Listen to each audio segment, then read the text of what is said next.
Good afternoon, I'm Charles Lejano. This is One News Now.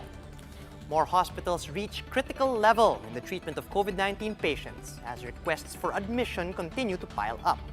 The latest facility to sound the alarm is East Avenue Medical Center in Quezon City. To give us more details, we have One News correspondent Shaila Francisco reporting to us from Cavite. Shaila, how are things at the EAMC right now? Charles, the management of East Avenue Medical Center confirms that 90 to 100% of its COVID-19 beds are now occupied. As a result, a lot of patients with COVID-19 infections are waiting on emergency rooms for admission. EAMC spokesperson Dr. Denise Ordonez says they have already reached the critical level since June. Fortunately, then they were able to open additional facilities to accommodate more patients. We are still trying to convert one more facility to COVID-19 ward to comply to DOH's order to allocate 30% of its capacity to these patients. The EAMC, however, is not designated as a referral center.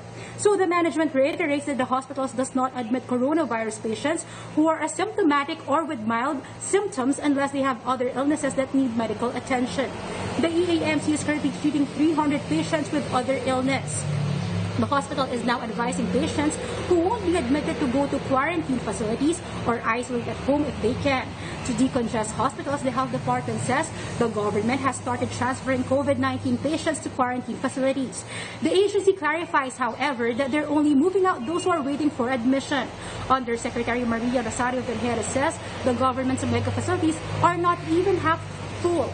That's why they're urging LGUs to encourage patients in their community to check in these centers. The DOH again reiterates that home quarantine is still allowed as long as they meet the standard. Charles, experts from the University of the Philippines predict that the coronavirus cases may reach 85,000 by end July. In response, the DOH says the projection may not have factored in the government's intervention to curb coronavirus cases. Nevertheless, the health department says they're seeing this as a motivation to strengthen their measures, including hiring more health workers. Charles? All right, Shaila, just to clarify, East Avenue is still admitting patients who don't have COVID-19, yes? Meaning those who have other illnesses. Yes, Charles, you're right, because they're not designated as a referral center, so they can still accommodate patients with other illness. Charles? Shaila, how about those COVID patients who are critically ill? How are they being treated now? Charles, just to clarify, critically ill patients that are COVID-19 positive will be treated by the EAMC. So they're still accommodating, they're still trying to open more facilities and convert it to COVID-19 ward. Charles?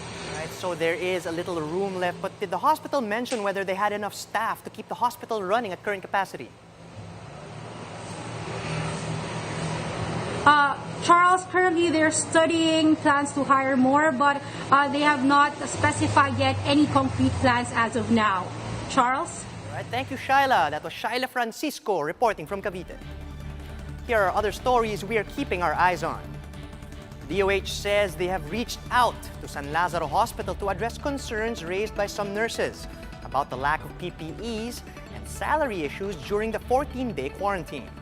Hospital management says they do have enough PPEs and that they assured nurses they will be paid during the isolation period.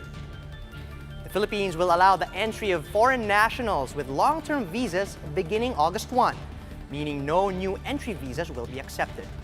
Foreigners should also pre-book an accredited quarantine facility and a COVID-19 testing provider before entering the country.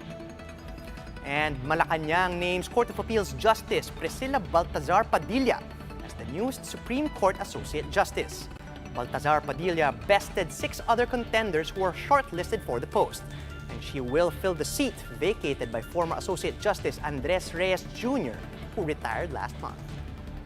For more updates, follow News 5, the Philippine Star, and Business World online. You can also visit our website, onenews.ph, for more in-depth analysis. And you can catch One News on the Signal Play app.